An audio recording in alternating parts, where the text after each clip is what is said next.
Hey everyone, I'm Digital Chris with the International Save a Life Tour. I'm the slightly younger and more handsome counterpart to your host, Chris. In the next couple of minutes, I'm going to be sharing with you some pretty fun facts about safe driving, so buckle up.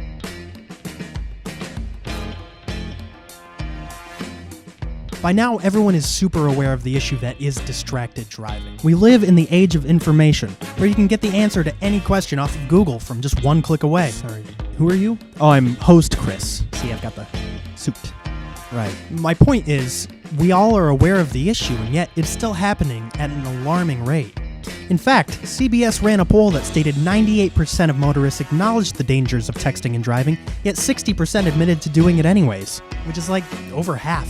Check out the mathematician over here, huh? The question remains, why do we keep on doing it if we know how dangerous it is? Oh, I've actually got this one. You know, on a scientific level, when you receive a text message, or if you're even anticipating receiving a text message, or a like on a picture, or a notification, then your brain releases a chemical called dopamine. Now, dopamine comes from the reward center of your brain, and it feels really good, and it makes us want to have that exchange with people, to communicate and to give and receive that validation. Oh, sorry. Are you always wearing that? The surge of dopamine from texting makes it one of the leading distractions behind the wheel. However, it's not the only distraction. All distractions actually fall under 3 different criteria. There's cognitive distractions, that's anything going on in between your ears that takes your mind off of the road. Then there's visual distractions, that's billboards, wacky waving inflatable flailing arm tube men looking at the GPS, or reading a book. Reading a book? People are crazy, man. And lastly, there's manual distractions. That's anything that takes your hands off the wheel or your feet away from the pedals. We're talking reaching into your back seat to grab something, or eating while driving. You know, eating while driving actually used to be the #1 cause of collisions while distracted before texting and driving was as prominent, if you can remember such a time. That's not to even mention the people that changed their clothes on the road, or brushed their teeth. I saw a guy eat soup on the highway one time. That's another thing.